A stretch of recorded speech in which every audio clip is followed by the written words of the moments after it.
Jadi bahwa bendera hitam itu bermunculan itu benar, mendahului kemunculan Al-Mahdi. Tetapi bahwasanya bendera-bendera hitam itu yang mana, ini yang jadi pertanyaan besar. Karena kalau kita berbicara bendera hitam pada kondisi zaman kita sekarang ini, sebenarnya yang mengibarkan bendera hitam sekarang ini bukan satu kelompok tertentu saja. Walaupun satu kelompok tertentu itu sekarang ini menjadi perhatian, tetapi sesungguhnya yang mengibarkan bendera hitam bukan satu kelompok hari ini. Bismillahirrahmanirrahim.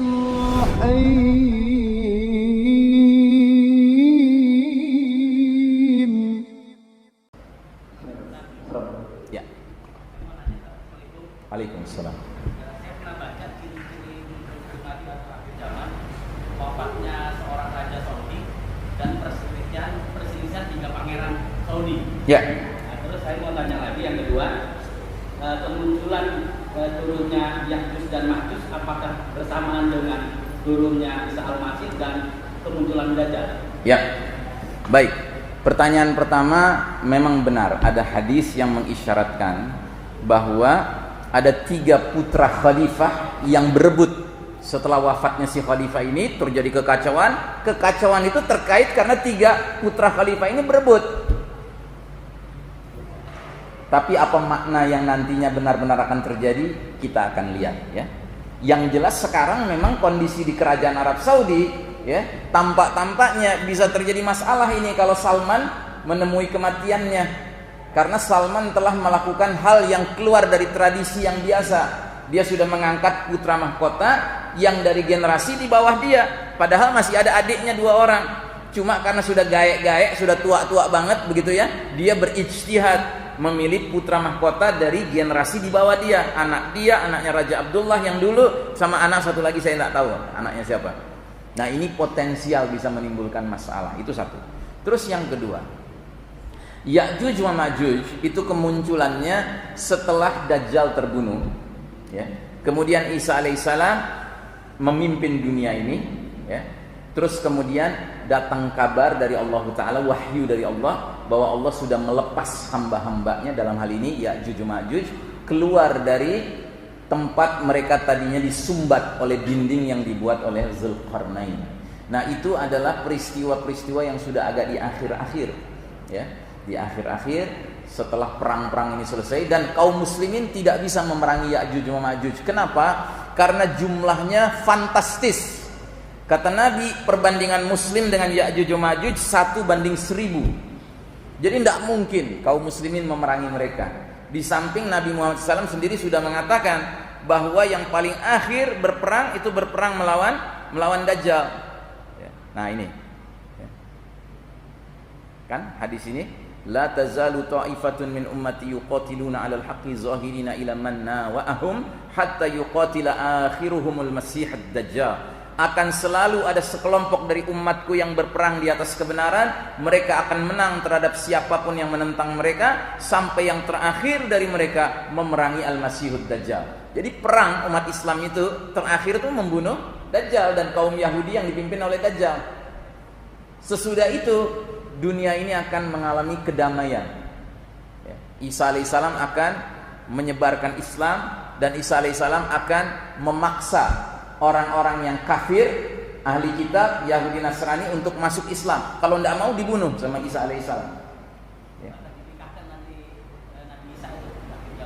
Isa alaihissalam akan berkeluarga, ya ada juga hadis itu ya, akan berkeluarga, akan umroh, akan haji ya. Nah, tapi yang penting kembali ke masalah Ya'juj wa Ma'juj itu ya, ketika dunia dalam keadaan sudah damai begitu, tiba-tiba Allah memberi wahyu kepada Isa alaihissalam agar Isa alaihissalam membawa orang-orang beriman mengungsi ke sebuah tempat yang disebut dengan Tur ya, Tur, bukit. Mereka mengungsi itu, dikerubut, dikelilingi dikepung oleh Ya'juj wa Ma'juj yang jumlahnya sangat banyak. Bahkan Ya'juj wa Ma'juj pimpinannya menjadi sangat sombong.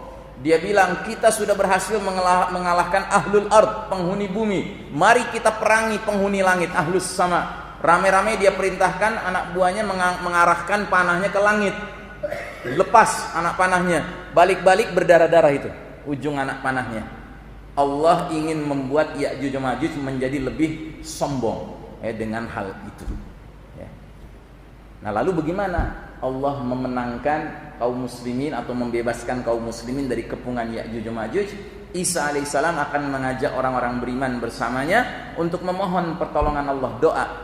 Maka Allah pun mengirimkan pasukannya, tentara-tentaranya berupa cacing-cacing kecil yang menggigit tengkuk belakang dari Ya'juj Ma'juj. Kata Nabi SAW, matilah Ya'juj Ma'juj seperti matinya satu jiwa. Jadi kayak kena penyakit wabah, bermatian, bergelimpangan mereka. Muncul masalah baru karena semua jengkal bumi diisi dengan jasad-jasadnya, bangkai-bangkainya Ya'juj Ma'juj. Berdoa lagi Isa alaihissalam dengan kaum mukminin, Allah pun mengirim burung-burung yang lehernya seperti leher unta, mengangkut satu persatu jasad-jasad Ya'juj Ma'juj itu ke tempat yang Allah kehendaki. Terus Allah turunkan hujan 7 hari 7 malam, membersihkan bumi ini dari sisa-sisa virus-virus, penyakit-penyakit, bangkai-bangkai Ya'juj Ma'juj itu. Nah, setelah itu dunia mencapai kondisi yang kedamaiannya luar biasa. Sampai-sampai kata Nabi, binatang yang berbisa sudah tidak berbisa lagi. Sehingga anak kecil bermain-main dengan ular sudah tidak mengkhawatirkan. Sampai-sampai sapi-sapi digembala oleh singa-singa. Dan sapi-sapi itu tidak khawatir dengan terkaman singa-singa itu. Sampai-sampai domba-domba digembala oleh serigala, tanpa domba-domba itu harus khawatir dengan serigala, karena kedamaian sudah luar biasa. Baik, ada lagi yang mau bertanya? Nah, ini dari tadi sayap sini kita yang agak jauh sedikit ya, kasihan. Ya. Assalamualaikum Ustaz. Waalaikumsalam. Ustaz, ini mau tanya, sebelum munculnya Imam Mahdi, bukan dikatakan dalam hadis bahwa ada pasukan baju hitam, di mana pasukan itu akan memerangi kalian, membunuh kalian, yang tidak pernah maksudnya tidak pernah membunuh kalian, tidak pernah seperti pembunuhan sebelum kalian. Nah, itu mohon dijelaskan hadisnya. Ya, baik. Jadi hadis ini ada juga di sini.